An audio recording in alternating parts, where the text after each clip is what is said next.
Yang bikin kisah pandemik ini unik dan terkenal juga adalah salah satunya The Plague Doctor ini, gengs. Soalnya penampakan mereka tuh, itu jujur agak creepy emang sih. Dimana mereka nih memakai masker yang tampak seperti topeng burung gagak. Hey everything, thank you udah klik video ini dan selamat datang di Mr. Things. Apa kabar dunia?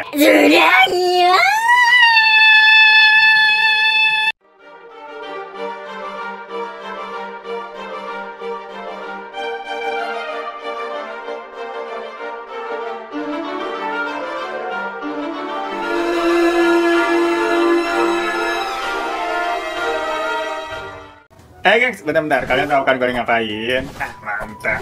Gue masih kecanduan banget nih main game puzzle Job Stripes. Kemarin kan gue sempat mainnya lewat pakai komputer tuh. Nah ini sekarang gue mau nunjukin ke kalian gimana caranya main lewat handphone. Intinya sih kurang lebih sama. Soalnya game ini tuh emang game browser, gengs, yang diakses langsung lewat aplikasi browser aja. Karena itu mau kalian mainnya dari komputer atau dari HP sama aja, bisa-bisa aja kok. Dan tampilannya juga nggak jauh beda nih. Tapi kalau kalian pakai handphone kayak gini nih, gue saranin sih yang penting kira-kira pakai iOS 11 atau Android 5 ke atas lah, biar lebih lancar lagi main gamenya. Nah setelah kalian registrasi nih, abis itu langsung aja masuk ke gamenya, tampilannya kayak gini. Pokoknya ini user friendly banget ya guys, pasti kalian nggak mungkin bingung karena gamesnya juga simple banget. Pokoknya kalian nyocokin puzzle aja nih kayak gini, sesuai warnanya aja, sampai logo yang di atas tuh yang emas segitiga itu namanya Bitcoin ya, jatuh sampai bawah. Nah pokoknya gitu aja, dan makin lama nih kalian akan naik level terus pastinya. Cakep. Nah pokoknya gitu aja cara mainnya, gampang kan, gak ada ribet-ribetnya tuh. Pokoknya kalau udah menang kayak gini nih, kita coba level selanjutnya ya, kita terusin lagi. Habisnya emang game ini tuh bikin kecanduan banget nih, ngerti lagi gua. Soalnya juga nih, semakin kita getol mainnya, bisa semakin tajir juga, gengs. Soalnya ini gamesnya bisa ngasilin duit. Jadi setiap kalian main nih, kalian akan mendapatkan koin yang berupa Dipcoin tuh namanya, dan nantinya itu bisa ditukarkan sama duit. Nah, asik. Pokoknya setiap minggunya itu akan ada hadiah buat para pemain yang rankingnya tinggi-tinggi. Nggak main-main. Misalkan kalian bisa push yang jadi nomor 1 tuh, itu hadiah bakal dapat 20.000 Dipcoin, itu banyak banget. Terus ranking 2, 3, 4, 5 dan seterusnya juga akan mendapatkan Dipcoin dan juga banyak, gengs. Dan buat nukerin itu semua nih, jangan lupa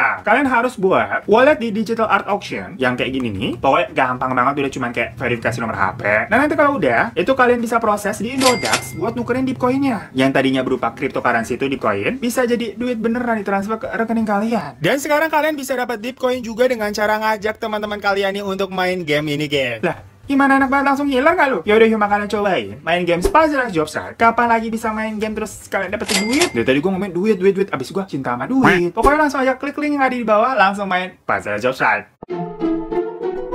Hai geng, seminggu lagi nih menuju akhir tahun. Biasanya di akhir tahun begini, itu kan kita ngeliat udah postingan orang-orang udah pada holiday ya. Tapi berhubung situasinya masih pandemi nih, ya jadi kebetulan juga termasuk kita masih di rumah aja. Ya nggak apa-apa ya, buat kita yang kere nih, itu mah kagak ada bedanya, mau holiday mau kagak, ya rebahan juga. Jadi hitung-hitung nih kagak muncul ada iri hati ngelihat orang kok pada holiday kayak di tahun-tahun biasanya gitu. Biasa kan kita emang sukanya bawanya sirik aja, ngeliat si orang ini pergi-pergi mulu lah. Pengen juga kita begitu, tapi ya kalau dipikir-pikir kapan ya semuanya bisa balik normal? Ya bisa kepikiran nggak sih kalian? Kita nih kok bisa tahu-tahu mengalami hal seperti pandemi ini. Kirain makan cuma di film-film aja tuh, yang dulu kalau kita tonton ada hal-hal begini nih, kita ngerasain juga. Tapi ya gengs, waktu itu gue juga sempat ngebahas tentang fenomena yang nggak tahu kebetulan apa gimana, semacam hukum alam kali ya, dimana ternyata setiap 100 tahun itu memang selalu terjadi pandemi di dunia ini, gengs. Jadi bukan sekarang doang nih, beneran genap setiap 100 tahun. Pokoknya ada tuh kalau nggak salah dari tahun 1720 dimana ada wabah pes. Terus 100 tahun selanjutnya berarti 1820 itu ada kolera. Loncat lagi 1920 Spanish flu. Dan 100 kemudian, maksudnya 100 tahun kemudian, lah berarti tahun 2020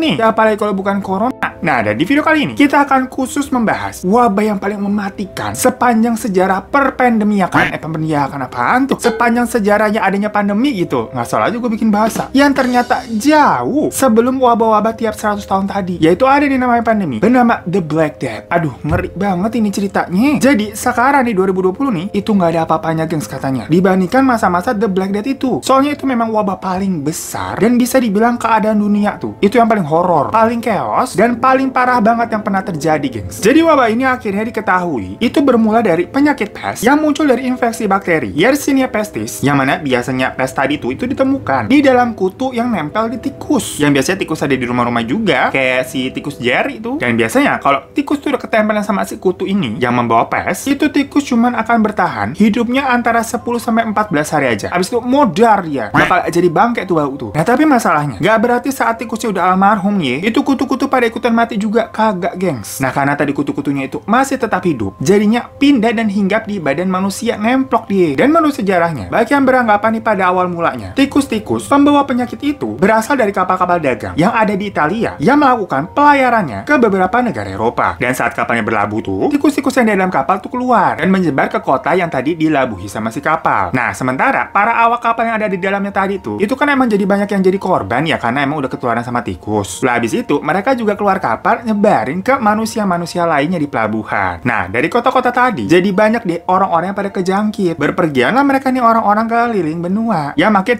menyebar lagi. Hingga wabah yang tadinya di daerah Eropa itu, sampai juga ke Asia. Nah, kalau di Eropa, siklus wabah ini tuh biasanya berhenti di musim dingin, dan nanti muncul lagi tuh di musim semi atau musim panas. Jadi karena virus itu kayak nggak tahan dingin lah intinya. Kayak kita gitu agak kampung, kalau ada AC dikit bawaannya mules mulu. Nah, tapi kalau di Asia kan boro-boro ada musim dingin ya. Di sini yang ada cuma musim panas doang tuh, orang-orang pada marah. Terus musim hujan orang-orang pada kawin. Sama musim duren, udah itu aja. Jadilah kondisi ini bisa dibilang lebih parah jatuhnya. Karena nggak ada jeda bentinya tuh di musim dingin. Kayak salju di Eropa nggak ada di sini. Soalnya korbannya waktu itu di Eropa aja lebih dari 50 juta jiwa, gengs. Sedangkan di Asia, karena lebih parah, itu jumlahnya 75 juta. Nah, walaupun tapi di Eropa itu angkanya kelihatan lebih kecil ya, 50. Jangan salah, gengs. 50 juta itu bisa dibilang 60% dari populasi orang yang ada di sana. Jadi lu bayangin deh tuh, 60% populasi di suatu daerah itu pada modal, jadi selamat 40% aja. Itu apa nggak serem? Kayak di film The Day After Tomorrow nggak sih? Dan khusus di Indonesia sendiri, menurut infonya, korbannya itu ada sekitar 15.000 jiwa dalam peristiwa The Black Death ini. Semuanya itu bertambah parah, karena yang tadinya berasal dari kutu tuh di tikus, terus nempel ke manusia kan. Nah, dari manusia ke manusia aja udah bisa nularin tuh. Ditambah tahun segitu, yang namanya kamar mandi, atau proses pembuangan kalau kita mau pup nih, itu kan masih nggak steril ya, masih jorok dan ya alami bisa dibilang. Kayak cuma ada kebun atau semak-semak udah jadi deh itu. Kita pup di situ tuh. Nah, dari pup manusia tadi, istilahnya kan tidak tersaring tuh pembuangannya secara benar. Nah, itu pupnya dihinggapin sama lalat. Nah, lalat yang udah hinggap, terbang deh dia tuh, membawa bakteri pes kepada tempat-tempat yang disinggahinya. Ya misalnya aja itu lalat nemplok di bakwan makanan lu, atau nemplok tuh di muka lu, ya jadinya penyebarannya makin luas lagi. Nah, penyakit pes ini, itu tuh kerjanya menyerang sistem imun manusia, gengs. Dan biasanya gejalanya itu muncul 3 hari setelah orang itu terjangkit. Jadi ini mirip-mirip sih sama virus yang ada sekarang nih. Nah, dan jika orang terjangkit virus ini, gejalanya adalah bagian tubuhnya itu akan mulai menghitam, terutama di bagian tangan, kaki, dan juga hidung, gengs. Udah kayak film azab. Makanya sampai-sampai penyakit itu disebut dengan wabah The Black Death, karena beneran jadi hitam. Hal itu dikarenakan virus ini menyerang aliran darah dan membuat bagian jaringan tubuh itu tuh jadi tersumbat atau mati lah istilahnya. Dan biasanya juga diikuti dengan nyeri perut, demam, sampai pendarahan. Itu serem banget kan? Dan pada masa terjadinya The Black Death itu, banyak hal-hal yang chaos banget dan jadinya juga menakutkan, gengs. Makanya kan tadi gue bilang ini tuh disebut pandemi yang paling besar dan paling parah. Karena tadi wabah ini tuh menewaskan sampai 60% populasi orang di Eropa. Dan pada saat itu akhirnya dibentuklah kelompok dengan job desk-nya masing-masing dengan tujuan menghentikan penyebaran wabah ini. Yang pertama ada dari sources atau para pencari. Biasanya kelompok ini itu terdiri dari para wanita yang udah senior. Nah, mereka ini ditugaskan untuk mengunjungi rumah-rumah dan mendata orang-orang yang sedang sakit atau sedang sekarat akibat virus ini, yang nantinya akan dikumpulkan untuk dikarantina. Dan biasanya nanti tuh pintu rumahnya bakalan dicat tanda merah untuk memberitahu kalau ada orang sakit di dalam rumah tersebut. Nah, jadinya ini bikin stigma yang tambah serem lagi. Kayak awal kasus corona kemarin tuh, yang di Depok tuh kalau nggak salah, rumahnya sampai dikasih polis line, dikira abis ada pembunuhan atau tindakan kriminal kali ya. Jadinya kalau orang lihat itu, ya bawanya auto parno maksudnya. Nah, lanjut ke kelompok selanjutnya, itu ada the watcher atau para pengamat yang bertugas memastikan orang sakit di dalam rumah itu tadi gak keluar ataupun gak ada orang luar yang masuk ke dalam rumah tersebut. Jadinya benar-benar ditutup aksesnya. Dan kelompok selanjutnya adalah pengumpul mayat. Ya ini pasti tugasnya adalah membawa mayat dari dalam rumah seseorang ataupun mayat-mayat yang pada berkelimpangan di jalan-jalan, gengs. Jadi karena saking banyaknya itu sampai 60% populasi coba, itu nggak terkendali orang yang pada mati, gengs. Jadi orang-orang dari The Sources dan The Watcher tadi juga pada kewalahan, nggak sanggup, sampai banyak mati yang bergeletakan coba di jalan. Itu kan udah kayak Resident Evil jadinya. Dan balik lagi, ini karena zaman dulu ya APD-APD-an gitu juga belum ada kayak sekarang. Jadi mereka nih cara bawanya, itu para petugasnya pada pakai semacam kayak tongkat kayu panjang gitu buat ngedorong mayatnya itu buat dijorokin ke gerobak. Jadi mereka bawa mayatnya tuh di gerobak udah kayak bawa sampah gitu, ditumpuk-tumpuk terus didorong-dorong gitu, nggak layak sama sekali lah. Nah, namun karena info atau ilmu yang mereka punya pada saat itu juga minim banget ya, bisa dibilang kagak ada gitu malah. Walaupun misalnya udah bener itu sebenarnya pakai tongkat sih, maksudnya biar nggak kontakan langsung kan sama mayatnya, mereka ujungnya tetap aja loh ngerogoh-ngerogoh itu kantong mayat yang mereka angkut untuk ngambilin uangnya. Jadi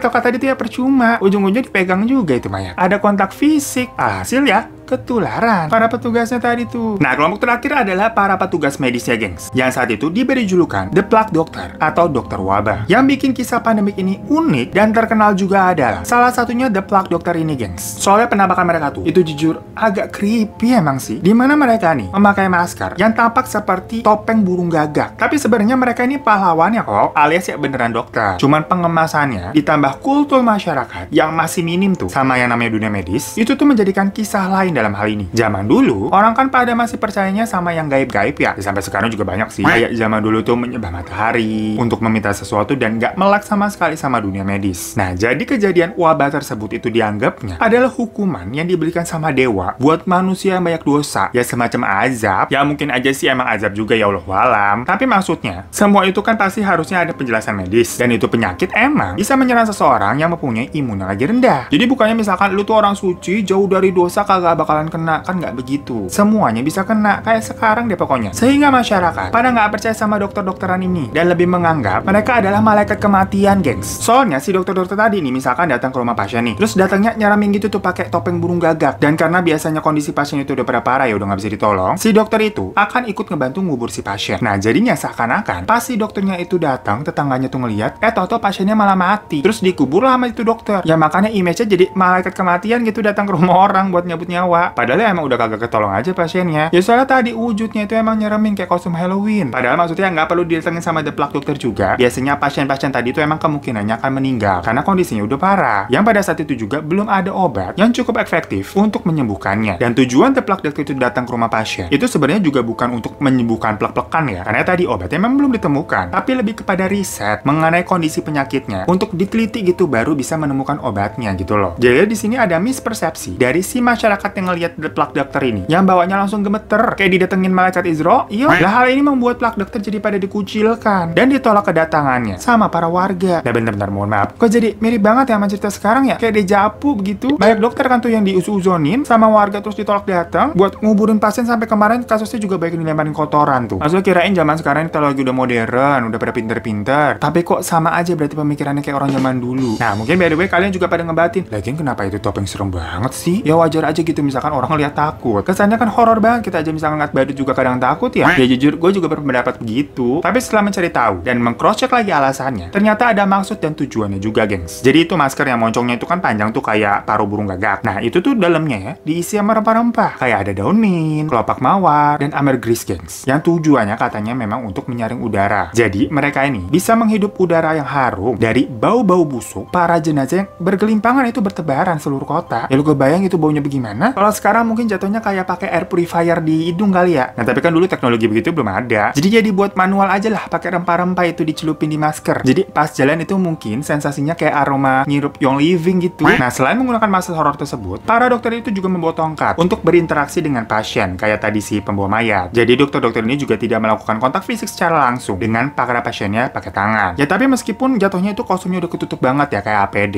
tapi tetap aja loh banyak The Plague Doctor ini yang jadinya ketularan dan meninggal juga. Dan saking banyaknya korban, sampai ada tempat khusus yang dinamakan The Black Page, yaitu lubang galian yang gede banget untuk ngubur itu mayat-mayat secara massal. Ibarat kayak film zombie nggak lu? Nah tapi sebelum ilmu pengetahuan dan teknologi dalam menemukan obat ini muncul setelah bertahun-tahun kemudian tuh, ada kejadian mengerikan yang menambah kekewasan situasi ini, gengs. Dimana ada rumor yang menyebutkan kalau obat tersebut adalah konspirasi dari para Yahudi yang ingin menghancurkan seluruh agama di dunia nih dengan cara meracuni orang-orang dengan wabah ini di Italia, Prancis, dan Swiss tuh awalnya. Jadinya pada saat itu nih banyak banget orang-orang Yahudi yang diadili sama warga dengan cara ditangkap dan disiksa hanya karena rumor tersebut. Padahal buktinya juga kagak ada. Pokoknya keadaannya jadi kacau banget. Ribuan kota yang dihuni sama para Yahudi tadi itu tuh pada dibakarin dan orang-orang Yahudinya pun dijadikan pembantaian massal. Nah, orang-orang yang membunuh para Yahudi ini itu mengira dengan membunuh mereka itu akan menghilangkan wabah. Maksudnya kalau sekarang nih mikirnya kan iya kali deh. Ya kan nggak mungkin gitu maksudnya. Boro-boro hilang wabah. Yang ada itu korbannya bertambah 2 kali lipat lah. Udah mati karena wabah, mati dibunuhin juga. Nah, maksudnya ini ada gambaran juga yang mengerikan dari zaman dulu nih tentang sebuah info atau hoax yang menyebar di mana-mana dan pada percaya. Bisa sefatal itu akibatnya, gengs. So itu tadi pandemi The Black Death, dimana merupakan pandemi terbesar dan tergila sepanjang sejarah. Serem banget ya, yang awalnya perkara dari kutu doang, sampai heboh tuh kemana-mana, sampai ditambah bumbu hoax, jadinya bunuh-bunuhan massal. Tuh, makanya kalian jangan gampang percaya sama berita-berita yang gak jelas. Jangan langsung nelek bulet-bulet, keselek lu. Apa gak capek lu dengerin berita-berita yang hoax tuh, kayak kemarin tuh. Ada udah marah-marah daripada berantem masalah Lesti Kejora, urutan tercantik nomor 5. Ternyata hoax kan? Situsnya tuh situs palsu. Kalau belum tahu, nonton yang ini ya. Ya pokoknya thank you semua yang udah nonton channel ini. Jangan lupa jaga kesehatan kalian selalu, karena nanti mau tahun baru nih, tetap patuhi protokol. Pokoknya hati-hati aja lah ya. Thank you semua yang udah subscribe, dan yang belum bisa subscribe di bawah. Jangan lupa juga follow Instagram gue @tirotadivan, dan sampai jumpa di kasus messaging selanjutnya. Dadah.